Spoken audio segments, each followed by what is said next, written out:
కరీంనగర్ జిల్లా వ్యాప్తంగా ఈరోజు రేపు 2 రోజులు all India road transport workers federation CITU ఆధ్వర్యంలో రవాణా రంగ కార్మికులకు వెల్ఫేర్ బోర్డు ఏర్పాటు చేయాలని, అట్లాగే పెట్రోల్ డీజిల్ను జిఎస్టీ పరిధిలోకి తీసుకురావాలని, ఆటో డ్రైవర్లకు సంబంధించిన దాంట్లో నెలకు 4,500 జీవన భృతి రాష్ట్ర ప్రభుత్వం కల్పించాలని, అట్లాగే డ్రైవర్లకు మెకానిక్లకు ఈ ఆటో రంగంతో పాటు మోటార్ వాహన రవాణా రంగ కార్మికులకు సంబంధించింది వెల్ఫేర్ బోర్డు ప్రధానంగా ఏర్పాటు చేయాలి.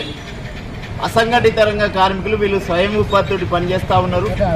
ఈ స్వయం ఉపాధితోటి పనిచేస్తున్న వారికి దేశ జీడిపిలో వీరి వాటా 5% ఉంది. 5% రెవెన్యూ ఇస్తున్న రవాణా రంగ కార్మికులకు ఎలాంటి బెనిఫిట్స్ కేంద్రం నుంచి కానీ రాష్ట్రం నుంచి కూడా లేవు.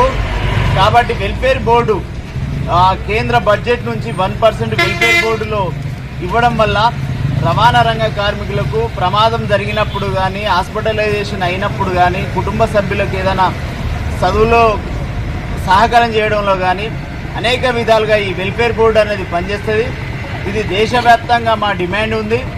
కరీంనగర్ జిల్లాలో ఉన్న రవాణా రంగ కార్మికులను మోటివేట్ చేసేదానికోసం ఈ 2 రోజులు కార్యక్రమం చేపట్టినాం. అట్లాగే 27వ తారీఖు నాడు జిల్లా కలెక్టరేట్ కార్యాలయం ముందు కూడా పెద్ద ఎత్తున ధర్నా ఉంది. వీణవంక మండలంలో ఈరోజు ప్రారంభం చేసుకొని వీణవంక, జమ్మికుంట, హుజురాబాద్ తదితర మండలాలు మొత్తం తిరుగుకుంటూ 27వ తారీఖు నాడు